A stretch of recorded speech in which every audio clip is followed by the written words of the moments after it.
after antiques started to trend off, he went back into his helping people and also his tough guy role was being a bounty hunter. He couldn't be a cop because he's too old to become a police officer. Bounty hunting was the next best thing, and he was damn good at it. I mean, they sent him all over the place, Ohio. I mean, if they couldn't find people, he would find them. He would drive with people's mugshots on his speedometer and just look at them all day and manifest catching this John. Criminal, whatever they might be, especially like a child molester or something. He really wanted to catch these people. He really wanted to make the streets better. But it was also, like I said, it was an ego thing where he had to feel macho. I went with him on many occasions. Not really for me. You know, it's. He used to get a thrill out of kicking somebody's door down, or I'm there like, hey man, like you never know what's on the other side of that door. But he loved walking into the danger. Now, we were saying as far as you doing the reverse role type of thing. I'm the type of person. He is absolutely not that type of person. And I knew this growing up. I felt this energy about his mannerisms and my mannerisms. And I says to myself, it doesn't align. When did that kick in? Teenage years. See, my father was extremely strict on me. So when we grew up in I was growing up in the flea market on the weekends, I was in charge of the truck at 10, 11 years old. He was on my ass. You fold the quilts the wrong way, I'm getting screamed at. In front of everybody. People have stopped on the sidewalk and said to my father, you shouldn't talk to your child like that. And he's like, ready to fight, like mind your business. That's my son. He's not gonna be, brought up like a sissy. He's gonna do things the right way. He's not gonna do things 3 times. He's gonna do it the right way the first time, and that's it. I don't wanna hear it. So I was raised like that. Around teenage years, I started questioning. I said, man, his mannerisms and my mannerisms, they just don't match. So and it's an energy that I cannot describe. I can't describe it. I asked my mother, I said, listen, I was maybe 16, 17 years old. We're at the house. I remember where we were. I said, Ma, did you ever cheat? Because I feel like Dad's not my dad. That's what I feel like. That's a bold question. That's funny because that's a bold question. I feel like Daddy's not I feel like he's not my father. I feel like we are completely different individuals, and it's an energy that I can't describe. And she's, originally she's like, what are you, crazy? Right. That's your father, blah, blah, blah. That's your father?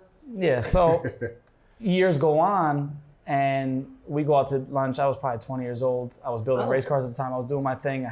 We had our own thing going on. Right. And I asked the question again over lunch. I said, Ma, listen, it was just a random time for me to ask her. It wasn't like we built up to it. We didn't have a conversation about it. Right. It was like, Ma, listen, if you cheated, it's cool.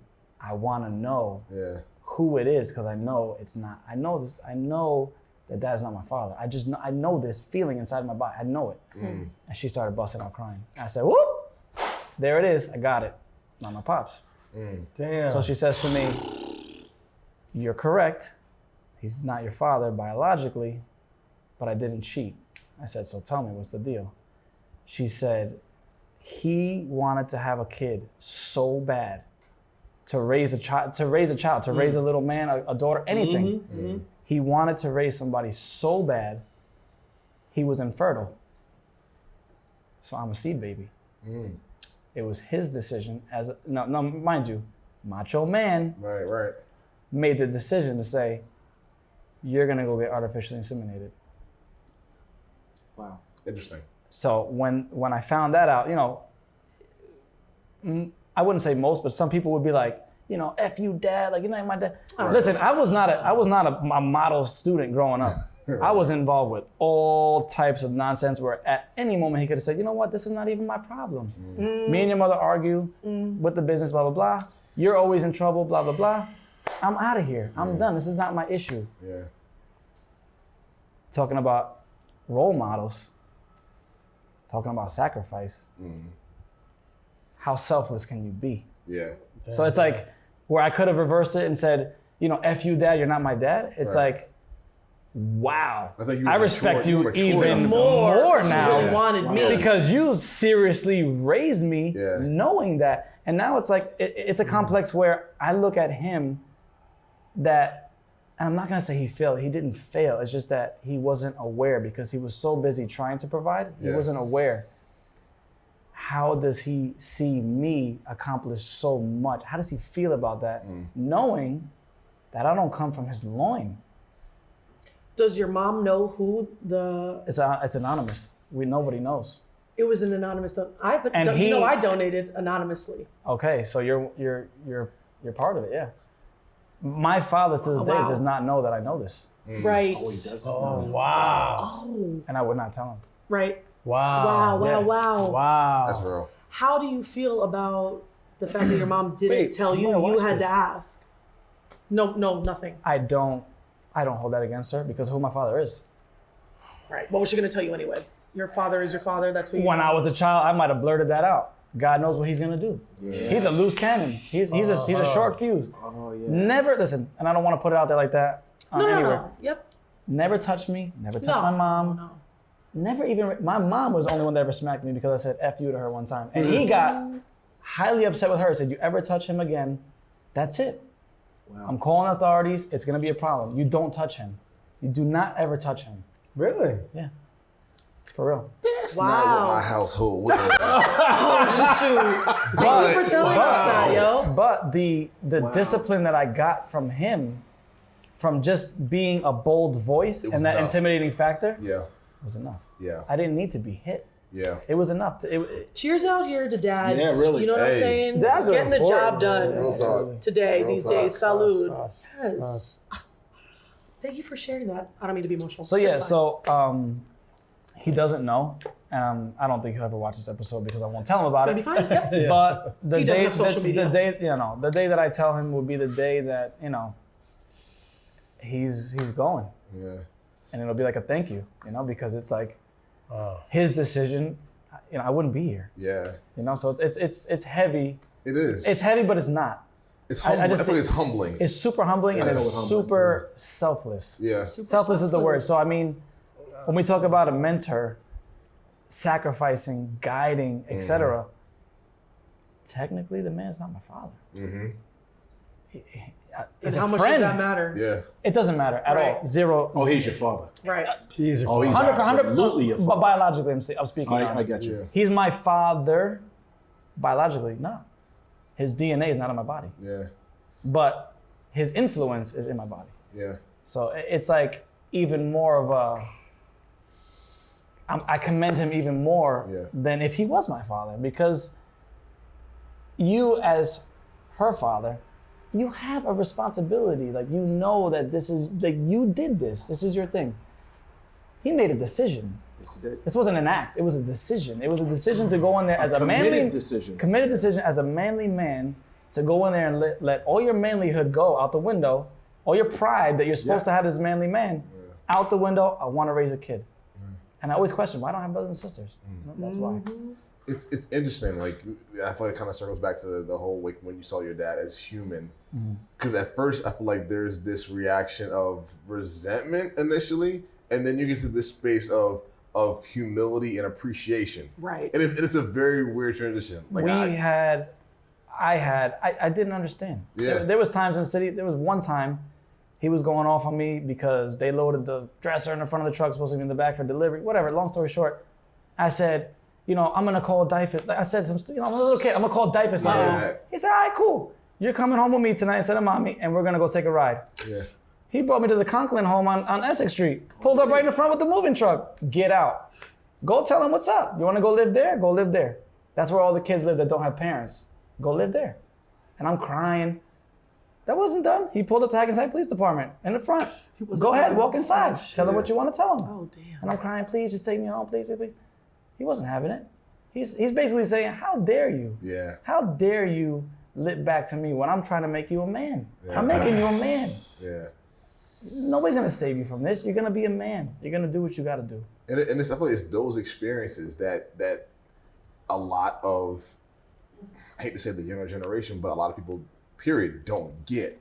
Correct. You know what I mean? Because you can pass down I think either you and I might have talked about this, or I was talking about this earlier with one of my younger frat brothers. It's like, you can pass down the knowledge, so to speak, but you can't pass down and hand over that experience. Like, there's something emotionally ingraining about going in front of Dyfus and going in front of the police So now where you're like, I will never forget That's a that. memory. That's a Yeah, visual that's a you'll memory. always have. You know what I mean? Like, I will Because he never was forget that. dead serious when he said, get out. Yeah. Get out. Open the door. He opened the door. He said, get out. Go Yeah. ahead. That's where you're gonna live now. If you don't like the way what I'm doing, Yeah. that's where you're gonna live. Yeah. That's where you're gonna go when you call them. Yeah. So go ahead, take a peek around and figure it out. Yeah. I wasn't trying to go there. Yeah. I was just upset that he was yelling at me Right, because of he course. wanted me to be efficient. So this was what I was. Now I do remember I was chatting with a younger frat brother earlier today. We were talking about. Unfortunately, fortunately, it's a more controlled environment. So within our chapter, we do have babies raising babies, but more in a brotherhood sense, and we see what that does to a business / brotherhood in a certain sense. Alpha.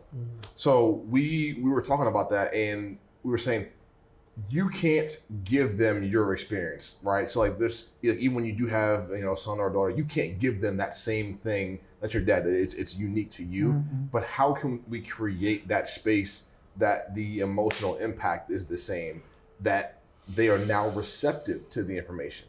Because we're not receptive until we have an emotional impact. People weren't patriotic until 9/11 happened for the most part, or something emotionally hit them. So how do you in a controlled space like your dad did, how do we recreate that emotional impact so now somebody wants to be open and receptive to that information?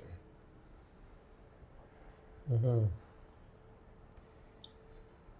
toughie. That's tough. It is, and it's something that That's probably to sleep on and digest and return tomorrow. It depends on, like you have to feel out your child. You have to, like, I think Mike Tyson said something like along the lines, somebody asked him, I guess like a reporter asked him one time, like, do you see like your son, like,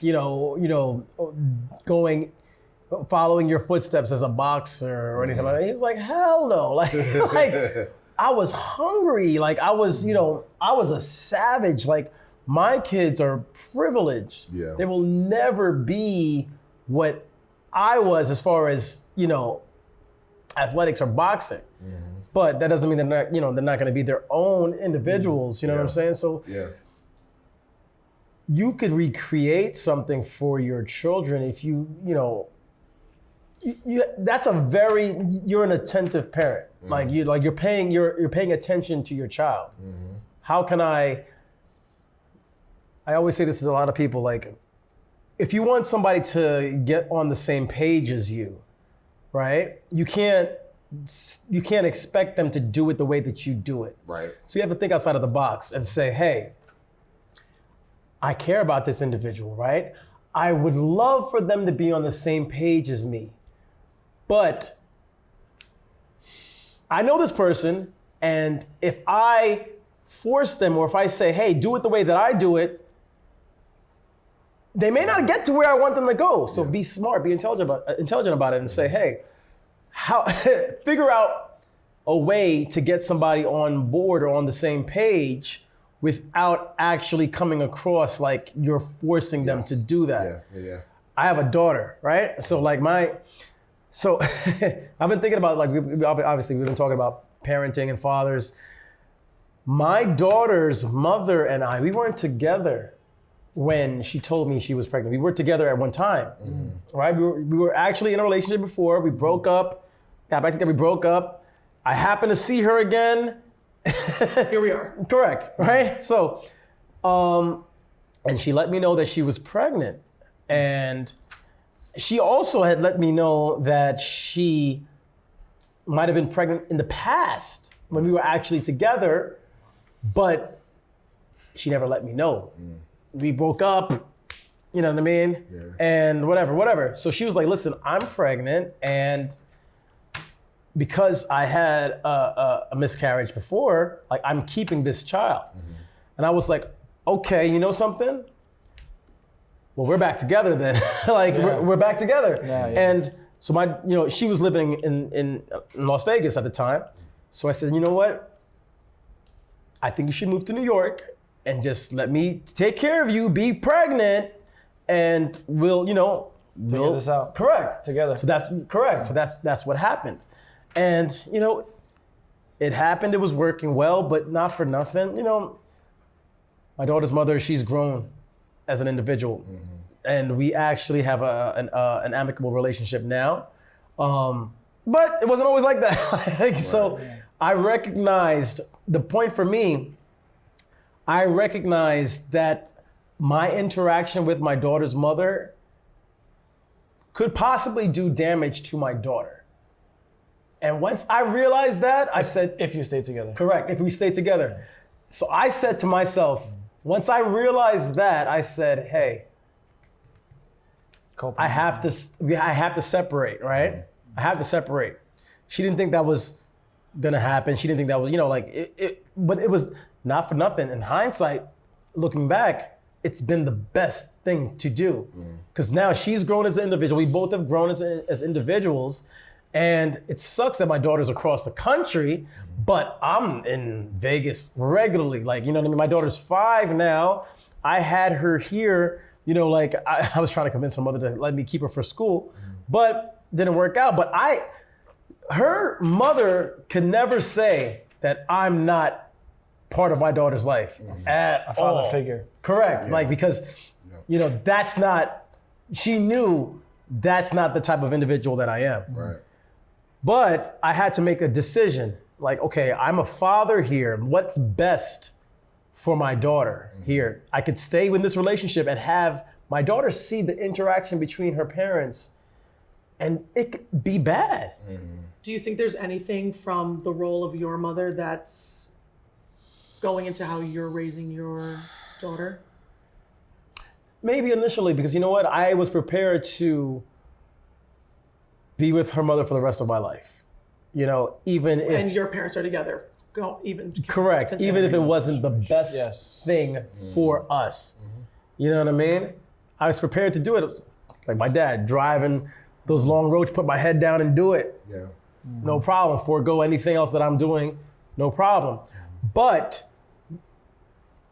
once I realized that this might possibly be detrimental to my daughter's well-being or just thinking and her future, I said, you know what? This is probably a better situation for me to step, for us to split. Separate. Yeah. And like Dad, what do you think the role of your mom was for your upbringing? My mother moderated my father's behavior. Because Mel could be a handful. But she was a controlling On this agent. sort of strict tip, like a John's father's strict tip, or like what sort of a lot? So when my mother and father were younger, I'm told, that he used to, when they would go out, and he'd leave her, he'd leave her, sitting alone at a table and I'm dead. and wait for somebody to approach her and then light him up. What? What do you mean light him up? Fight Beat him up, yeah. Beat him up. So my father didn't take much shit. He had very low tolerance for nonsense. But he was a loving man. But I think he got the way that he was raised By your grandmother. by my grandmother and being, see, this is interesting, being the one that took care of everybody, which I saw him do that. And I then started emulating that when I was younger, and only up until, I married my wife, and she started saying, Simeon, you got to back up just a tad because you're getting too involved in everybody else's lives. And because I saw my father do that and always being a helpful agent. And he was a tough soul because of it. Exactly. And until, my wife pulled me back and said, Sim, you got to back Chill up out. on some of that stuff, that I start to moderate. What'd your mom do?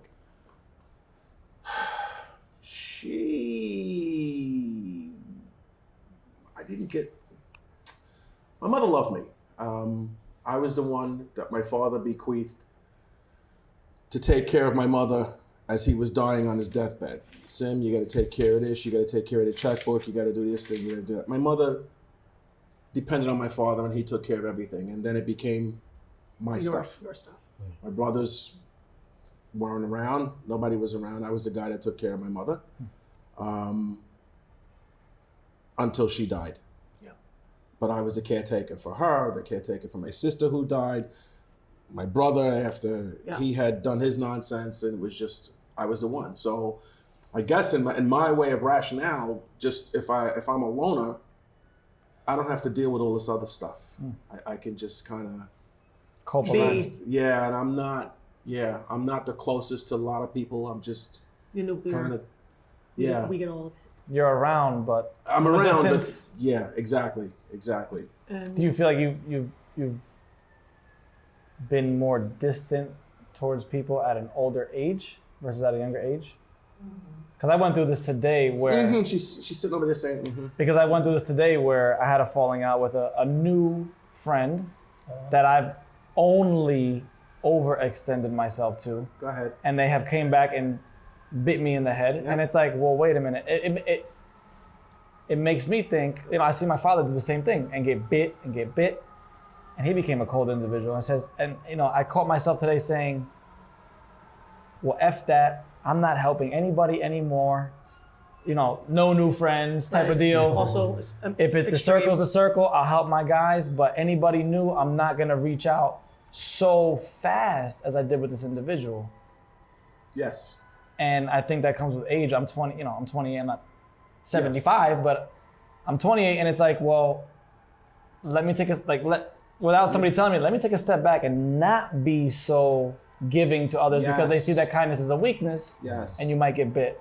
But that's our fathers constantly helping other people and then relying on us to help other people. Well, what about your mom? My mom was the one that when my father was screaming at me in the city, she used to walk with me to McDonald's to get lunch and hold my hand and sing up the way to the block. I mean, that was the one. She was the one. She was the soft side, and my father used to tell her, stop coddling him all the time. You're always coddling him. You're going to make him soft. Stop doing that. Like, I'm Definitely disciplining heard that. him. Yeah. I'm disciplining him.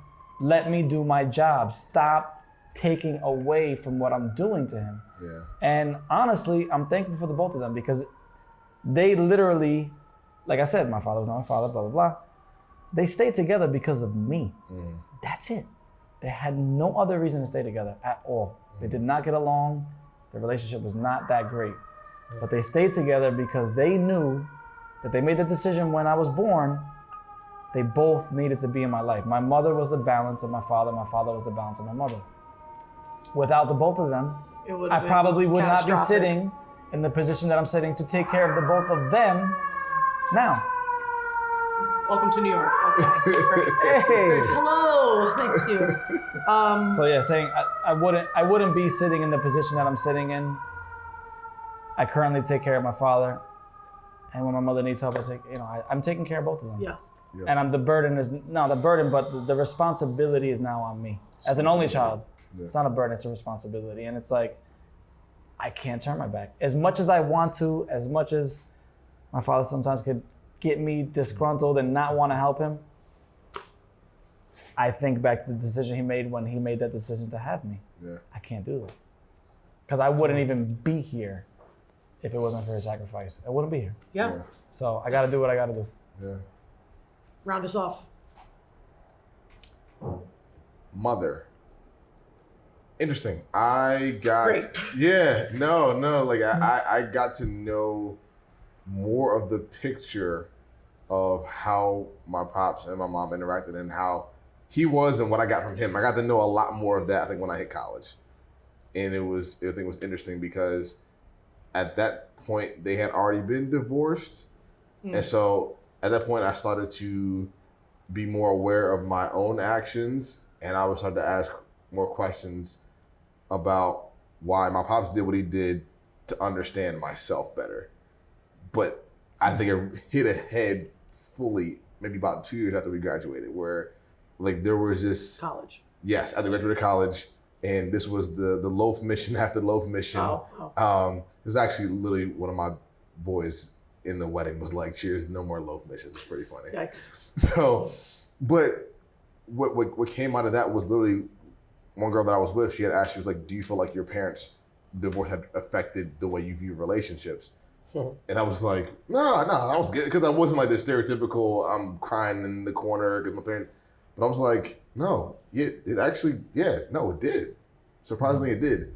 But what I learned, I think, from that was how they interacted. So I learned what my mom's vantage point of what my dad was. My dad was not very forthcoming with attributes of himself. So there's aspects of how I acted that I did not fully understand. And there was this competition of who could say less to each other with my pops not of like as a badge of honor. Yeah, it's least weird. communication badge. Yeah, you know what I mean. Where he wouldn't be forthcoming with how he would expect me to ask, but at the same time I'm like, well, I don't want to ask because I feel like you aren't going to say something. So I got a lot of from her. I got a lot of vantage points of who my dad was and certain shortcomings. But nah, mom was the she was the team player. Like if there was a sporting event or if there was whatever, she talked about sacrifice. She sacrificed a lot so that way she could be available for us. But she provided you with a lens to understand different perspectives of someone that you thought you knew well, but maybe there are things you just don't know. Yeah. She very much. I get a lot of my observational skills from her. Okay. Where she's able to sit back and see the group dynamics, see who's what in the room. I get a lot from her, and she was able to say, "Hey, look, this is the things that I experienced with your father, not from a negative standpoint, but from a observational standpoint that I wouldn't have got probably until 6 or 7 years down the road." Right. So very, very interesting. Like you said, needed both to be able to understand who I am. Yeah. Question for the guys here. Your father was old school? Yeah. Old school? Absolutely. Old school? Mm-hmm. Old school. Was there I'm not going to say support. At what age did you guys resonate with your fathers? Basically saying, was there for your dream of being an actor, being a police officer, being I'm sorry, I really don't know what you do right now. I'm all over the place, but all of us for whatever it is. As far as following your dreams, was there a support system? Nope. He never wanted me to become a policeman. Oh. No, he did not like that idea. But once I became one, and he saw the type of policeman that I was, he was very proud of me. So that's what I'm getting at. Did that push you to be a better policeman? The fact that he didn't support it wholeheartedly. Well, that and I wasn't a sports person, and I really didn't have all those other things that Did your father support? I didn't have those things. Yeah. Did your father support you being an actor? No, he didn't. No, he hasn't supported anything entertainment based. Okay. And did your father support you? I think it's kind of similar to what you're saying. They knew whatever I was going to do, like I was going to be morally grounded. So not that they didn't care, but they were open to it. He was open to it. He might not have agreed with all my decisions of certain things that I did, but he knew ultimately like I had a moral grounding. So it wasn't going to be off the rails too much, if that makes sense. Yeah, because my father, my dream was to build race cars, and I started doing that when I was 14, 15 years old in his driveway. And the feedback I got was, you don't know what you're doing. How do you know how to do that? You're not going to do that. And it was like psychologically, I said to myself, no, I'm maybe the best damn mechanic that I could be because you don't think I could do it. And it's not until he actually came to the shop and said, oh, whoa, you guys got some stuff going on. So I feel like the old school way of teaching versus consistently options, undying support, and money and all this other stuff. You wanted a car, you had to buy it. You wanted insurance, you had to get it. Yep. I feel like we're lacking that right now. The old school way of teaching, where it's not. Some people will say, "Oh, to be so supportive is so good." It may be crippling too.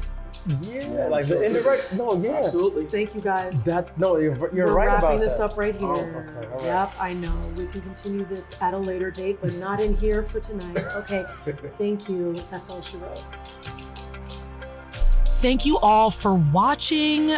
We appreciate your viewership and your comments, of course. So please make sure to like, subscribe, follow YouTube, Instagram, and Facebook, and we'll see you next time.